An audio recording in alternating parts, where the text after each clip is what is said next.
Alors, faut-il craindre un contrôle de la CNIL? La réponse, c'est pas vraiment. Ça fait 15 ans que j'enseigne que le risque CNIL, entre guillemets, ne vient pas de la CNIL. Le risque principal du RGPD, c'est vos salariés, les partenaires sociaux, si effectivement ils détectent qu'il y a des choses qui ne sont pas conformes dans l'organisation, les concurrents qui peuvent transmettre à la CNIL ou à d'autres services le fait que vous n'êtes pas conforme, etc., etc. Donc, globalement, et les clients, évidemment, qui font l'objet d'un marketing un peu agressif, voilà, ou tout un tas d'autres personnes qui voient qu'effectivement, vous n'êtes pas du tout conforme par rapport au règlement européen. Je vous raconte une petite histoire. Il n'y a pas très longtemps, l'année dernière, j'ai utilisé les services d'une compagnie aérienne qui était très en retard, qui a annulé des vols, etc. Et le premier réflexe que j'ai eu, c'était avant même d'invoquer la directive qui protège les consommateurs, de dire que voilà, en même temps que j'invoquais ça en dessous, mais d'abord j'ai mis l'ensemble des obligations relatives au RGPD en faisant une demande de droit d'accès, etc. C'est la première fois de ma vie où on m'a remboursé plus que ce que j'ai demandé. À l'origine, j'avais demandé le remboursement de vol et ils m'ont donné beaucoup plus que ça en fait. Donc voilà, c'est pour vous dire que ça fait quand même partie des points qui sont très sensibles et qui marchent encore aujourd'hui. C'est un élément qui est quand même extrêmement important.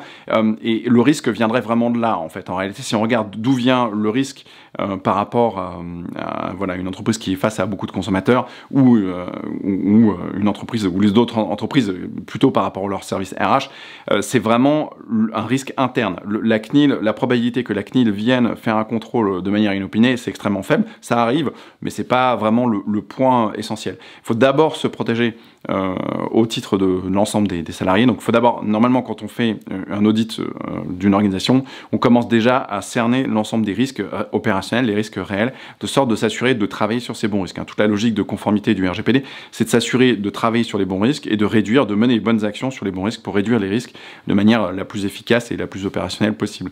Donc voilà, donc ça c'est vraiment, la CNIL, ça peut intervenir à un moment donné ou à un autre dans la production de ce risque et donc dans un contrôle, mais c'est pas ce sur quoi vous devez travailler en priorité. La priorité c'est RH souvent. Là il y a beaucoup d'entreprises qui sont pris soit des procès, soit qui ont commencé à avoir un contentieux RH qui se transforme en contentieux RGPD. Donc ça c'est des choses qui arrivent, qui sont très réelles. Et donc c'est plutôt autour de ça qu'il faut vraiment protéger l'organisation, l'entreprise, plutôt qu'un contrôle virtuel, parce que c'est pas vraiment ça qui est le risque principal. Donc voilà, donc si c'est pas clair pour vous, n'hésitez pas à jeter un petit œil sur nos formations. J'organise des formations de 2 jours régulièrement à Paris sur la conformité au règlement européen. Donc on est organisé de formations, donc voilà, c'est assez classique.